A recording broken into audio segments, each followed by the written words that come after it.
Theory of കോമ്പ്യൂട്ടേഷൻ. ഇത് പറഞ്ഞ് പേടിപ്പിക്കുന്നൊന്നുമല്ല, ഇതൊരു റിയാലിറ്റിയാണ്. നമ്മളിത് മനസ്സിലാക്കി കഴിഞ്ഞാൽ മാത്രമേ അതിനനുസരിച്ച് പ്രിപ്പയർ ചെയ്ത് എഴുതാൻ സാധിക്കുള്ളൂ. എക്സാം എഴുതുന്ന സമയത്ത് നിങ്ങൾ എന്തൊക്കെ ശ്രദ്ധിക്കണം?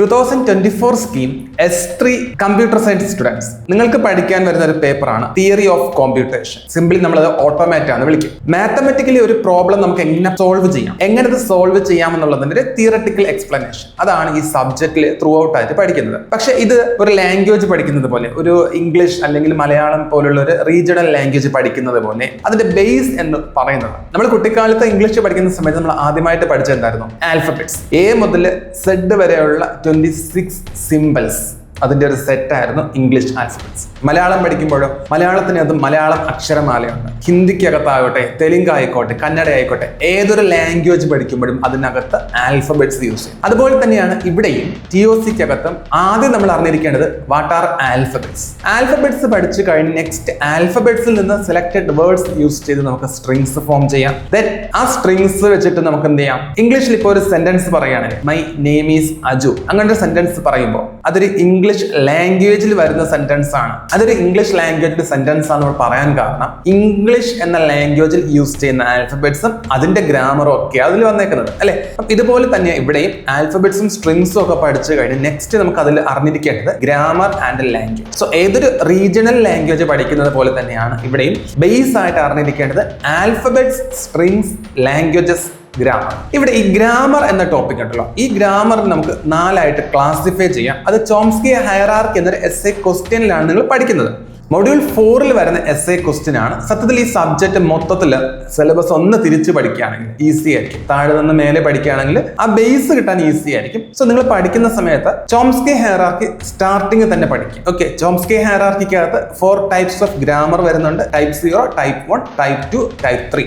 ടൈപ്പ് 3 അതാണ് നമ്മുടെ റെഗുലർ ഗ്രാമർ. ആക്ച്വലി ടൈപ്പ് 3യിൽ നിന്നാണ് നമ്മുടെ സബ്ജക്റ്റിന്റെ സിലബസ് ഓർഡർ മൊഡ്യൂൾ 1ൽ നിന്ന് സ്റ്റാർട്ട് ചെയ്തത്. ടൈപ്പ് 3 റെഗുലർ ഗ്രാമർ, അതിനകത്ത് വരുന്ന ലാംഗ്വേജ് റെഗുലർ ലാംഗ്വേജസ്, അവിടെ വരുന്ന എക്സ്പ്രഷൻസ് റെഗുലർ എക്സ്പ്രഷൻസ്, അതിനകത്ത് കണ്ടെയ്ൻ ചെയ്യുന്ന അല്ലെങ്കിൽ ആ ലാംഗ്വേജിൽ സപ്പോർട്ട് ചെയ്യുന്ന മെഷീൻസ് ആണ് DFA, NFA with epsilon transitions. Simple ആയി പറയുകയാണെങ്കിൽ മൊഡ്യൂൾ 1 and 2ൽ പഠിക്കാനുള്ളത് റെഗുലർ ലാംഗ്വേജസും അതിനെ സപ്പോർട്ട് ചെയ്ത് വരുന്ന മെഷീൻസും അതിന്റെ കൺവേർഷൻസും ഇക്വലൻസും ഒക്കെയാണ്. ഓക്കെ, സോ നമ്മൾ പഠിക്കുന്ന സമയത്ത് സ്റ്റാർട്ടിംഗിൽ ബേസ് മനസ്സിലാക്കി വെക്കുക. ദെൻ ഈ സബ്ജക്റ്റിന്റെ കറക്റ്റ് ഓർഡറിലേക്ക് പോവാം. ഈ വീഡിയോ കൊണ്ട് ഞാൻ പറയാൻ ഉദ്ദേശിക്കുന്നത് എക്സാമിന് നിങ്ങൾ എന്തൊക്കെ ടോപ്പിക്സ് ആണ് മസ്റ്റായിട്ട് അറിഞ്ഞിരിക്കേണ്ടത്, എങ്ങനെയായിരിക്കും നിങ്ങൾക്ക് പഠിക്കാൻ ഈസി, എക്സാം എഴുതുന്ന സമയത്ത് നിങ്ങൾ എന്തൊക്കെ ശ്രദ്ധിക്കും. ഓക്കെ, എല്ലാവർക്കും മറ്റൊരു വീഡിയോയിലേക്ക് സ്വാഗതം.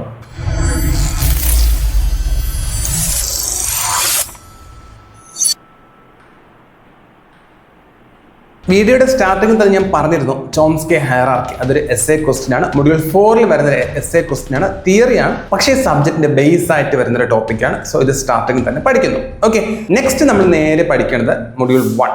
ഈ മൊഡ്യൂൾ 1-നകത്ത് വരുന്നത് DFA ആണ് സ്റ്റാർട്ടിങ് വരുന്നത്. DFA, NFA with epsilon transitions, PDL push down automata, Turing machine, ഇങ്ങനെ കുറച്ച് മെഷീൻസ് നമുക്ക് ഈ സബ്ജക്ട്സിൽ പഠിക്കാനുണ്ട്. ഓക്കെ, ഇത് കൂടാതെ ഗ്രാമറിനകത്ത് ഡിഫറെന്റ് ടൈപ്സ് ഓഫ് ഗ്രാമർ വരുന്നുണ്ട്, റെഗുലർ എക്സ്പ്രഷൻ വരുന്നുണ്ട്, പാർട്സ് 3 വരുന്നുണ്ട്, CFGയുടെ കൂടെ CNF, GNF, ഇത്രയും ടോപ്പിക്സ് വരുന്നുണ്ട്. ഓക്കെ, ഇതൊക്കെ പഠിക്കുന്ന സമയത്ത് നിങ്ങൾ അതിന്റെ ഡെഫിനേഷൻ സെപ്പറേറ്റ് ഒരു പേപ്പറിൽ എഴുതി വെച്ച് പഠിക്കും. അതുകൊണ്ടാണ് ഞാൻ ഈ ടോപ്പിക്സ് എടുത്ത് മെൻഷൻ ചെയ്തത്. ഈ ഓരോ ടോപ്പിക്സ് പഠിക്കുമ്പോഴും തിയറി ആയിട്ട് ആ ഡെഫിനേഷൻ എഴുതേണ്ടതായിട്ടുണ്ട്. സോ ഡെഫിനേഷൻസ് മസ്റ്റ് ആയിട്ട് പഠിക്കണം. സോ എക്സാമിന് ഒരു DFA ക്വസ്റ്റ്യൻ ചോദിക്കുകയാണെങ്കിൽ ഡ്രോ ദ ട്രാൻസിഷൻ ഡയഗ്രാം അല്ലെങ്കിൽ draw the DFA for the language എന്ന് ചോദിക്കുകയാണെങ്കിൽ അവിടെ വെറുതെ ഡയഗ്രാം മാത്രം വരച്ചാൽ പോരാ, ആ ഡയഗ്രാം വരയ്ക്കുക, ട്രാൻസിഷൻ ഗ്രാഫായിട്ട് വരയ്ക്കുക, സെയിം ടൈം അതിൽ മെഷീൻ എന്താണെന്ന് ഡിഫൈൻ ചെയ്ത് കൊടുക്കുക. ഓക്കെ, ഇത് എല്ലാ മെഷീൻസിലും നിങ്ങൾ അപ്ലൈ ചെയ്യണം. മൊഡ്യൂൾ 1ൽ നമുക്ക് മസ്റ്റായിട്ട് പഠിച്ചിരിക്കേണ്ടത് DFA ആണ്. ഒരിക്കലും DFAയുടെ ക്വസ്റ്റ്യൻസ് കാണാതെ പഠിക്കരുത്. ഓരോ ക്വസ്റ്റ്യൻസും ചെയ്യുന്ന ഒരു സിസ്റ്റം ഉണ്ട്, ഒരു ഐഡിയ ഉണ്ട്, സോൾവ് ചെയ്യുമ്പോൾ അവരുടെ ഒരു ലോജിക് ഉണ്ടാവും. കാരണം ഇത് ഓരോന്നും ഓരോ മെഷീൻസ് ആണ്. സോ ആ മെഷീൻ എന്താണെന്നും അതിന്റെ ലോജിക്കലി അതിന്റെ വർക്കിംഗ് എന്താണെന്നും മനസ്സിലാക്കി പഠിക്കുക. കുറെ മെഷീൻസ് ചെയ്ത് തന്നെ പഠിക്കാം. നമുക്ക് ഒരിക്കലും ഇന്ന മെഷീൻ ചോദിക്കും എന്ന് എക്സാക്ട്ലി പറയാൻ പറ്റില്ല. DFAയുടെ കാര്യത്തിൽ പ്രത്യേകിച്ച് അങ്ങനെ ഒരിക്കലും പറയാൻ പറ്റില്ല. റിപ്പീറ്റഡ് ക്വസ്റ്റ്യൻസ് അല്ല വരുന്നത് DFAക്ക്.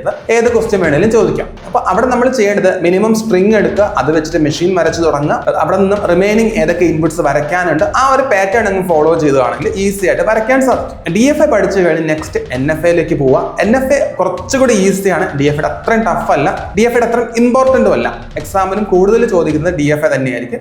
ചോദിക്കാനുള്ള പ്രോബബിലിറ്റിയും NFAക്ക് കുറവായിരിക്കും. ഇവിടെ മൊഡ്യൂൾ 1-നകത്ത് നമുക്ക് essay ആയിട്ട് ചോദിക്കുന്നത് NFA to DFA കൺവേർഷൻ, അല്ലെങ്കിൽ NFA with epsilon to NFA without epsilon, minimization of DFA. ഈ 3 essay ക്വസ്റ്റ്യൻസിൽ ഏത് വേണേലും ചോദിക്കാം. സോ ഈ 3 essay ക്വസ്റ്റ്യൻസിൽ അറ്റ്ലീസ്റ്റ് 2 എണ്ണം, ഏതെങ്കിലും 2 എണ്ണം നിങ്ങൾ മസ്റ്റ് ആയിട്ട് പഠിക്കണം. കാരണം ഈ 3 എണ്ണത്തിൽ ഏത് വേണേലും ചോദിക്കാനുള്ള ചാൻസ് ഉണ്ട്. 3ഉം ഈക്വൽ പ്രയോറിറ്റി ആയതുകൊണ്ടാണ് അതിൽ ഏത് വേണേലും ചോദിക്കാമെന്ന് പറഞ്ഞത്. അറ്റ്ലീസ്റ്റ് 2 എണ്ണമെങ്കിലും പഠിച്ചു വെക്കണം. TOC എക്സാം എഴുതുമ്പോൾ ഏറ്റവും ബുദ്ധിമുട്ടായിട്ട് വരുന്നത് ഇതിന്റെ ടൈം നമുക്ക് കിട്ടണമെന്നില്ല. നിങ്ങൾക്ക് ചിലപ്പം എക്സാമിന് ക്വസ്റ്റ്യൻസ് നിങ്ങൾക്ക് അറിയാമായിരിക്കും, പക്ഷെ നിങ്ങൾ എഴുതി വരുന്ന സമയം നിങ്ങളുടെ കയ്യിൽ നിന്ന് ടൈം പോകാൻ ചാൻസ് ഉണ്ട്. സോ നമുക്ക് ആ ടൈം വേസ്റ്റ് ആകാതെ പ്രോപ്പർ ആയിട്ട് ഓരോ ക്വസ്റ്റ്യനും കൃത്യമായിട്ട് ടൈം നോക്കി തന്നെ എഴുതുക. 8 ക്വസ്റ്റ്യൻസ് ആണ് നിങ്ങൾക്ക് പാർട്ട് എയിൽ വരുന്നത്. സോ 8 × 7 56 മിനിറ്റ്സ് റൗണ്ട് ചെയ്ത് പറയുകയാണെങ്കിൽ കറക്റ്റ് 1 മണിക്കൂറാണ് നമുക്ക് പാർട്ട് എ എഴുതാനായിട്ട് വരുന്നത്. പക്ഷേ ഈ സബ്ജക്റ്റിന്റെ പ്രശ്നമുണ്ട്, നല്ല ടഫായിരിക്കും. ക്വസ്റ്റ്യൻ അത്യാവശ്യം നല്ല ടഫായിരിക്കും. നിങ്ങൾ എഴുതുന്ന സമയത്ത് 10 ക്വസ്റ്റ്യൻ നിങ്ങൾക്ക് അറിയണമെന്നില്ല. നിങ്ങൾക്ക് അറിയാവുന്നത് 5 or 6 ക്വസ്റ്റ്യൻ ആയിരിക്കാം. ഓക്കെ, ചിലപ്പോൾ അതിൽ താഴെയുമായിരിക്കും. നിങ്ങൾക്ക് ആ ക്വസ്റ്റ്യൻസ് അറിയാവുന്ന ക്വസ്റ്റ്യൻസ് നിങ്ങൾ എഴുതി പോവാം. അറിയാത്ത ക്വസ്റ്റ്യൻസ് ആദ്യമേ എഴുതാൻ ശ്രമിക്കരുത്. അറിയാവുന്ന ക്വസ്റ്റ്യൻസ് നിങ്ങൾക്ക് 100% ഷുവർ ആയിട്ടുള്ള ക്വസ്റ്റ്യൻസ് മാത്രമേ എഴുതി പോവുക. കറക്റ്റ് ഈ 1 മണിക്കൂർ ആകുമ്പോൾ നിങ്ങൾ 5 or 6 ക്വസ്റ്റ്യൻ എഴുതി കഴിഞ്ഞിട്ടുള്ളൂ എങ്കിൽ അവിടെ ഹോൾഡ് ചെയ്യണം. ഹോൾഡ് ചെയ്തിട്ട് നിങ്ങൾ നേരെ essay പാർട്ടിലേക്ക് പോവുക. അവിടെ essay പാർട്ടിൽ 9 മാർക്സ് ആണ് ഓരോ essay ക്വസ്റ്റ്യൻസും. ഇതിൽ ഡയറക്ട്ലി ഒരു essay ആയിട്ട് ചോദിക്കാൻ ചാൻസ് ഉണ്ട്. നിങ്ങളുടെ മോഡൽ ക്വസ്റ്റ്യൻ പേപ്പറിൽ പറഞ്ഞേക്കുന്ന അനുസരിച്ച് 5+4 അല്ലെങ്കിൽ 4+5 ആ ഒരു പാറ്റേണിലാണ് ചോദിച്ചിട്ടുള്ളത്. പക്ഷെ അത് പറയാൻ പറ്റില്ല. essay ക്വസ്റ്റ്യൻസിൽ ഡയറക്ട്ലി 9 മാർക്സിന്റെ essay ആയിട്ട് ഡയറക്ട്ലി ചോദിക്കാനുള്ള ക്വസ്റ്റ്യൻസ് TOCക്കകത്ത് വന്നിട്ടുണ്ട്. നമുക്ക് 2 പ്രതീക്ഷിക്കാം. സോ 9 മാർക്സിന്റെ essay, 9 മാർക്സിന്റെ ഒരു essay എഴുതാൻ നിങ്ങൾ മാക്സിമം 20 മിനിറ്റ്സ് എടുക്കുക. ഇനി അങ്ങനെയല്ല 4 മാർക്സ് പ്ലസ് 5 മാർക്സ് ആണ് വരുന്നതെങ്കിൽ ഒരു ക്വസ്റ്റ്യൻ 4 മാർക്സ് ക്വസ്റ്റ്യൻ എഴുതാൻ 10 മിനിറ്റ്സ്, 5 മാർക്സ് ക്വസ്റ്റ്യൻ എഴുതാൻ 10 മിനിറ്റ്സ്. ഓക്കെ, അങ്ങനെ 2ആയിട്ട് സ്പ്ലിറ്റ് ചെയ്ത് ടൈം 2ആയിട്ട് സ്പ്ലിറ്റ് ചെയ്ത് എഴുതുക. ഈ പാറ്റേൺ നിങ്ങൾ ഫോളോ ചെയ്ത് പോയിട്ടില്ലെന്നുണ്ടെങ്കിൽ അവസാനം നിങ്ങൾക്ക് അറിയാവുന്ന ക്വസ്റ്റ്യൻസ് നിങ്ങൾക്ക് എഴുതാൻ പറ്റാതെ സമയം തികയാതെ വരും. Back to modules. മൊഡ്യൂൾ 2, 3 പഠിക്കുന്ന സമയത്ത് മൊഡ്യൂൾ 2 നമ്മൾ പഠിക്കുന്നത് റെഗുലർ എക്സ്പ്രഷൻസ് ആണ്, പ്രോപ്പർട്ടീസ് ഓഫ് റെഗുലർ ലാംഗ്വേജസ്. ഈ പ്രോപ്പർട്ടീസിനെ ബേസ് ചെയ്തിട്ട് ക്വസ്റ്റ്യൻസ് ചോദിക്കും. റെഗുലർ ലാംഗ്വേജസിന്റെ പ്രോപ്പർട്ടീസ് ഉണ്ട്, യൂണിയൻ, ഇന്റർസെക്ഷൻ, സെറ്റ്, ഡിഫറൻസ്, അങ്ങനെ കുറച്ച് പ്രോപ്പർട്ടീസ് ഉണ്ട്. ഇത് എല്ലാ ലാംഗ്വേജസിനകത്തും ഉണ്ട്. മൊഡ്യൂൾ 2 നിങ്ങൾ പഠിക്കുന്നത് റെഗുലർ ലാംഗ്വേജസിന്റെ പ്രോപ്പർട്ടീസ് ആണെങ്കിൽ മൊഡ്യൂൾ 3 നിങ്ങൾ പഠിക്കുന്നത് CFLന്റെ പ്രോപ്പർട്ടീസ് ആണ്. സോ നിങ്ങൾ ആദ്യം റെഗുലർ ലാംഗ്വേജസിന്റെ പ്രോപ്പർട്ടീസ് പഠിക്കുക. അതിനെ ബേസ് ചെയ്തിട്ട് ക്വസ്റ്റ്യൻസ് ചോദിക്കാനുള്ള ചാൻസസ് ഉണ്ട്. ആ ക്വസ്റ്റ്യൻസ് ആണ് നിങ്ങൾ ആദ്യം മോഡൽ ക്വസ്റ്റ്യൻ പേപ്പറിൽ ക്വസ്റ്റ്യൻസ് പഠിക്കുക. ഓക്കെ, പ്ലസ് അവിടെ എക്സ്ട്രാ വരുന്ന ഒരു സംഗതി പമ്പിംഗ് ലെമ്മയാണ്. 2 പമ്പിംഗ് ലെമ്മയാണ് ഈ സബ്ജക്റ്റിൽ പഠിക്കാൻ വരുന്നത്. ഒന്ന്, റെഗുലർ ലാംഗ്വേജസിനകത്ത് ഒരു ലാംഗ്വേജ് റെഗുലർ അല്ല എന്ന് പ്രൂവ് ചെയ്യാൻ യൂസ് ചെയ്യുന്ന പമ്പിംഗ് ലെമ്മയുണ്ട്. X, Y, Z അങ്ങനെ 3 സബ്സ്ട്രിങ് യൂസ് ചെയ്തിട്ട് ചെയ്യുന്ന ഒരു പമ്പിംഗ് ലെമ്മയാണ് മൊഡ്യൂൾ 2-നകത്ത് വരുന്നത്. സിമിലർലി മൊഡ്യൂൾ 3-നകത്ത് സെക്കൻഡ് പമ്പിംഗ് ലെമ്മ വരുന്നുണ്ട്. CFL അല്ല എന്ന് പ്രൂവ് ചെയ്യാൻ 5 സബ്സ്ട്രിങ്സ് ആയിട്ട് ബ്രേക്ക് ചെയ്യുന്നതാണ്. സത്യത്തിൽ ഞാൻ ഇങ്ങനെ പറയാൻ റീസൺ ഉണ്ട്. ഇവിടെ റെഗുലർ ലാംഗ്വേജസിനകത്ത് മൊഡ്യൂൾ 2-ൽ വരുന്നത് പ്രോപ്പർട്ടീസ് ഓഫ് റെഗുലർ ലാംഗ്വേജസും പമ്പിംഗ് ലെമ്മയും. സിമിലർ ആയിട്ട് തന്നെ ടോപ്പിക്സ് ആണ് CFL മൊഡ്യൂൾ 3-നകത്ത് പഠിക്കുന്നത്, പ്രോപ്പർട്ടീസ് ഓഫ് CFLും പമ്പിംഗ് ലെമ്മയും. ഓക്കെ, ഒരെണ്ണം പഠിച്ചിട്ടുണ്ടെങ്കിൽ മൊഡ്യൂൾ 2 നിങ്ങൾ പഠിച്ചിട്ടുണ്ടെങ്കിൽ നിങ്ങൾക്ക് സിമിലർ ആയിട്ട് തന്നെ ആ ടോപ്പിക്സ് പഠിക്കാൻ സാധിക്കും. പക്ഷെ വ്യത്യാസം വരുന്നത് 2 ലാംഗ്വേജ് ആണ്. മൊഡ്യൂൾ 2-ൽ റെഗുലർ ലാംഗ്വേജ് ആയതുകൊണ്ട് തന്നെ അവിടെ റെഗുലർ എക്സ്പ്രഷൻസും അതിന്റെ ബേസിൽ റെഗുലർ ഗ്രാമറും വരും. മൊഡ്യൂൾ 1 and 2 കംപ്ലീറ്റ്ലി പോകുന്നത് റെഗുലർ ലാംഗ്വേജസും റെഗുലർ ഗ്രാമർ ആണ്. മൊഡ്യൂൾ 3 ആകുന്ന സമയത്ത് അത് CFG ആണ് ബേസ് ചെയ്തിട്ട് പഠിക്കാനും. അവിടെ CFG ആണ് പഠിക്കുന്നത്, CFGയും PDയും ആണ് വരുന്നത്. ഓക്കെ, പക്ഷെ ആ മെഷീൻസിലേക്ക് കയറുന്നതിന് മുമ്പ് ഞാൻ ഈ പറഞ്ഞതുപോലെ പ്രോപ്പർട്ടീസ് പഠിക്കുക, അതിനെ ബേസ് ചെയ്തിട്ടുള്ള പ്രോബ്ലംസ് പഠിക്കുക. 2 പമ്പിംഗ് ലെമ്മ, ഒരു പമ്പിംഗ് ലെമ്മ പഠിച്ചു കഴിഞ്ഞ് അതിന്റെ ഒരു 5 ക്വസ്റ്റ്യൻസ് ചെയ്ത് കഴിഞ്ഞിട്ട് 5 or 6 ക്വസ്റ്റ്യൻസ് ചെയ്ത് കഴിഞ്ഞ് ആ പമ്പിംഗ് ലെമ്മയുടെ വർക്കിംഗ് ഓക്കെ ആയി മനസ്സിലായി കഴിഞ്ഞിട്ട് സെക്കൻഡ് പമ്പിംഗ് ലെമ്മ പഠിക്കുക. ഓക്കെ, എക്സാമിന് പമ്പിംഗ് ലെമ്മയെ ബേസ് ചെയ്തിട്ട് ക്വസ്റ്റ്യൻ ചോദിക്കാൻ ചാൻസ് ഉണ്ട്. അങ്ങനെ ചോദിക്കുമ്പോൾ അതൊരു തിയററ്റിക്കൽ എക്സ്പ്ലനേഷൻ ആയിട്ട് എഴുതേണ്ടത്. ചെയ്ത് പഠിക്കുന്ന സമയത്ത് നിങ്ങൾക്കത് പ്രോബ്ലം ആയിട്ട് എക്സാമ്പിൾ ആയിട്ട് അത് ചെയ്ത് നോക്കാം. സബ്സ്ട്രിങ്സ് ബ്രേക്ക് ചെയ്തിട്ട് എഴുതി പഠിക്കുമ്പോൾ പ്രോബ്ലംസ് ആയിട്ട് ചെയ്ത് പഠിക്കുക. എക്സാമിന് അത് അങ്ങനെ എഴുതേണ്ട ആവശ്യമില്ല. നിങ്ങൾക്കത് തിയററ്റിക്കലി അതിന് എക്സ്പ്ലനേഷൻ കൊടുത്താൽ മതിയാകും. പക്ഷെ 2 സെനാരിയോ എങ്കിലും അറ്റ്ലീസ്റ്റ് എഴുതുക. 2 സെനാരിയോ അല്ലെങ്കിൽ 2 observation, observation 1, observation 2, then finally based on 2 observations we can conclude that the above language is not regular അല്ലെങ്കിൽ the above language is not CFL. ഇതിനെ 2 പമ്പിംഗ് ലെമ്മയുടെ കോമൺ ആയിട്ടുള്ള കാര്യം പറയണം കേട്ടോ. ഇതിനെ പഠിക്കുമ്പോൾ നിങ്ങൾക്ക് അത് ഒരെണ്ണം പഠിച്ചിട്ടുണ്ടെങ്കിൽ രണ്ടാമത്തത് പഠിക്കാനായിട്ട് ഈസി ആയിരിക്കും. മൊഡ്യൂൾ 2ന്റെ സെക്കൻഡ് പാർട്ടായിട്ട്, അതായത് മൊഡ്യൂൾ 2ന്റെ ഫസ്റ്റ് 50% ആണ് ഈ റെഗുലർ ലാംഗ്വേജസ് വരുന്നത്. റിമൈനിങ് പോർഷനിലേക്ക് CFG ആണ് പഠിക്കാൻ വരുന്നത്. ആക്ച്വലി അവിടെ മുതൽ CFG സ്റ്റാർട്ട് ചെയ്യുന്നു. Then module 3 completely CFG, then PDA ഇങ്ങനെ പോകുന്നത്. അപ്പോൾ മൊഡ്യൂൾ 2-നകത്തും മൊഡ്യൂൾ 3-നകത്തും കോമൺ ആയിട്ടുള്ള ടോപ്പിക്സ് ആയിരുന്നു നമ്മൾ ഇതുവരെ പറഞ്ഞിരുന്നത്. ഇത് ആദ്യം പഠിച്ചു കഴിഞ്ഞാൽ ഇതിനെ ബേസ് ചെയ്തിട്ടുള്ള ക്വസ്റ്റ്യൻസ് ഉണ്ടാവും. ഇതിന് ശേഷം മാത്രം നിങ്ങൾ CFG-ലേക്ക് പോവുക. ഈ CFG മിക്കവർക്കും ടഫായിട്ട് വരുന്ന സംഗതിയാണ്. CFG ഗ്രാമർ എഴുതാനും അതൊക്കെ നിങ്ങൾക്ക് ടഫായിരിക്കും. അങ്ങനെയാണെങ്കിൽ നിങ്ങൾ CFG നിങ്ങൾക്ക് പഠിക്കാൻ പറ്റുന്നില്ല എന്നുണ്ടെങ്കിൽ നിങ്ങൾക്ക് പഠിച്ചെടുക്കാൻ പറ്റുന്ന ചില ടോപ്പിക്സ് ഉണ്ട്. പാർട്സ് ട്രീ പഠിക്കാൻ പറ്റും, left most derivation, right most derivation പഠിക്കാൻ പറ്റും. അതുപോലെ CFG-നെ കൺവേർട്ട് ചെയ്ത് CNF ആക്കുന്ന ഒരു ടെക്നിക്ക് ഉണ്ട്, അതും പഠിക്കാൻ ഈസിയാണ്. ഈ ടോപ്പിക്സ് ഒക്കെ ഈസി ആയിട്ടുള്ള ടോപ്പിക്സ് ആദ്യം പഠിച്ചു വെക്കുക. CFG നിങ്ങൾക്ക് പഠിക്കാൻ ബുദ്ധിമുട്ടാണെങ്കിൽ തൽക്കാലം ഒന്ന് ഹോൾഡ് ചെയ്യണം. സിംപ്ലിഫിക്കേഷൻ ഓഫ് CFG-നെ ബേസ് ചെയ്തിട്ടുള്ള ഒരു ഷോർട്ട് ക്വസ്റ്റ്യൻ, ഇത് എക്സാമിന് ചോദിക്കും, പക്ഷെ ലാസ്റ്റ് പഠിക്കാം. ഓക്കെ, ഇതുപോലെ തന്നെയാണ് മൊഡ്യൂൾ 3-നകത്തും PDA-നെ ബേസ് ചെയ്തിട്ടുള്ള മെഷീൻസ്. PDA-ന്റെ മെഷീൻസ് ഡിഫൈൻ ചെയ്യുന്നത് മിക്ക പേർക്കും അതും ടഫായിട്ട് വരികയാണ്. സോ നിങ്ങൾ 2 ടോപ്പിക്ക് സ്കിപ്പ് ചെയ്യരുത്. ഇപ്പോൾ നിങ്ങൾ CFG നിങ്ങൾ പഠിക്കുന്നില്ല എന്നുണ്ടെങ്കിൽ മൊഡ്യൂൾ 3-കകത്ത് PDA പഠിക്കണം. അങ്ങനെയല്ല, നിങ്ങൾക്ക് മൊഡ്യൂൾ 3-നകത്ത് PDA നിങ്ങൾക്ക് തീരെ പറ്റുന്നില്ല എന്നുണ്ടെങ്കിൽ നിങ്ങൾ ഉറപ്പായിട്ടും മൊഡ്യൂൾ 2 കംപ്ലീറ്റ് പഠിക്കണം. നിങ്ങൾ CFG-യോടെ സ്കിപ്പ് ചെയ്യരുത്. കാരണം മിനിമം 3 മൊഡ്യൂളുകൾ നമുക്ക് നന്നായിട്ട് പഠിച്ചാൽ മാത്രമേ ഈ എക്സാം പാസ്സാകാൻ പറ്റത്തുള്ളൂ.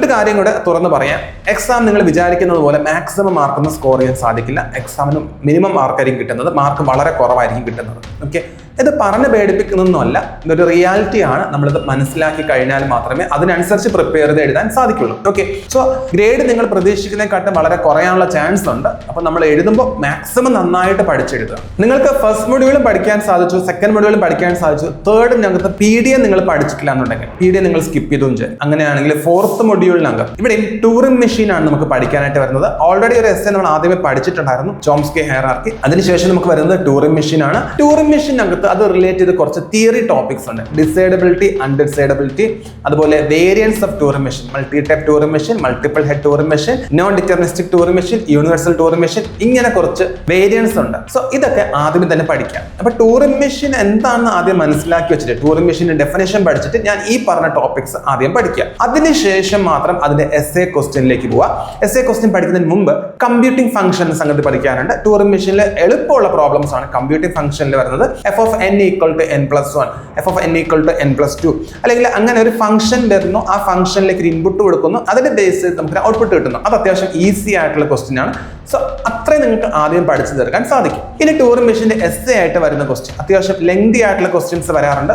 ഞാൻ കുറച്ച് മുമ്പ് പറഞ്ഞിരുന്നു 9 മാർക്കിന്റെ ഡയറക്ട്ലി സിംഗിൾ ക്വസ്റ്റ്യൻ ആയിട്ട് ചോദിക്കാൻ കേപ്പബിൾ ആയിട്ടുള്ള എസ്സേ ക്വസ്റ്റ്യൻസ് ഈ സബ്ജക്റ്റിലുണ്ട്. അതിൽ ഒരെണ്ണം ടൂറിംഗ് മെഷീനകത്ത് വരുന്നതാണ്. നിങ്ങൾക്ക് മോഡൽ ക്വസ്റ്റ്യൻ പേപ്പറിൽ വന്നിട്ടില്ല, പക്ഷെ നമുക്കത് പറയാൻ പറ്റില്ല. മുൻ സ്കീമുകളിലൊക്കെ ചോദിച്ച ക്വസ്റ്റ്യൻ ആയിരുന്നു. A⁻n, B⁻n, അതുപോലെ കോപ്പി മെഷീൻ ഉണ്ട്, W അഗൈൻ അതിന്റെ copy, then A⁻n, B⁻n, C⁻n, ഇങ്ങനെ കുറെ സംഗതി നമുക്കൊരു എസ്സേ വർഷങ്ങളായിട്ട് ചോദിച്ചിരുന്ന എസ്സേ ആണ്. നിങ്ങൾക്ക് ഇതിൽ ഏതെങ്കിലുമൊക്കെ ഒരു എസ്സേ ക്വസ്റ്റ്യൻ ചോദിക്കാനുള്ള ചാൻസ് ഉണ്ട്. ചുരുക്കി പറഞ്ഞാൽ ഈ സബ്ജക്ട് പഠിക്കുമ്പോൾ ഏറ്റവും ടഫായിട്ട് വരുന്നത് ഞാൻ ഈ പറഞ്ഞ എസ്സേ ക്വസ്റ്റ്യൻസും PDA-യും CFG ആണ്. ബാക്കി ടോപ്പിക്സ് ഒക്കെ നിങ്ങൾക്ക് പഠിക്കാനായിട്ട് പറ്റുന്ന ടോപ്പിക്സ് ആണ്. ബാക്കി ടോപ്പിക്സ് ഒക്കെ നിങ്ങൾക്ക് പഠിച്ചെഴുതാൻ പറ്റുന്ന ടോപ്പിക്സ് ആണ്. പക്ഷെ ഇതിൽ CFG ചിലർക്ക് പഠിച്ചെടുക്കാൻ പറ്റും, PDA ചിലർക്ക് പറ്റണമെന്നില്ല. അത് ഓരോ ആൾക്കാർക്ക് ഡിഫറൻ്റ് ആണ് വരുന്നത്. അത് നിങ്ങൾക്ക് മനസ്സിലാവും നിങ്ങൾക്ക് ഏത് ടോപ്പിക്സ് പറ്റുന്നുണ്ട്, ഏത് പറ്റുന്നില്ല എന്നുള്ളത്. ഓക്കെ, അപ്പോൾ നിങ്ങൾക്ക് അതിനനുസരിച്ച് നിങ്ങൾക്ക് എന്ത് ചെയ്യാം, ഏത് മൊഡ്യൂൾ വേണമെന്ന് ഫിക്സ് ചെയ്യാം. പക്ഷെ ആദ്യം ബേസ് ഉണ്ടാക്കി വെച്ചിട്ട് മാത്രം പഠിക്കാം. ഓക്കെ, മൊഡ്യൂൾ 2-ല് മോഡൽ ക്വസ്റ്റ്യൻ പേപ്പറിൽ മെൻഷൻ ചെയ്യാത്ത കുറച്ച് ടോപ്പിക്സ് പോയത് left most derivation, right most derivation, parse tree. ഇത് മോഡൽ ക്വസ്റ്റ്യൻ പേപ്പർ വന്നിട്ടില്ല എന്നുണ്ടെങ്കിൽ ഇതൊക്കെ സ്ഥിരം എക്സാമിന് ചോദിച്ചിരുന്ന ക്വസ്റ്റ്യൻസ് ആണ്. ഷോർട്ട് ക്വസ്റ്റ്യൻസ് ആണ് സ്ഥിരം ചോദിക്കുന്നത്. പാർട്ട് A-ൽ ഏതെങ്കിലും ഒരു ക്വസ്റ്റ്യൻ, ഇതിൽ ഏതെങ്കിലും ഒരു ക്വസ്റ്റ്യൻ വരാനുള്ള ചാൻസ് ഉണ്ട്. 2019 സ്കീമിൽ S5 പഠിച്ചിരുന്ന സബ്ജക്റ്റ് ആണ് ഇപ്പോൾ 2024 സ്കീമിൽ S3 വന്നത്.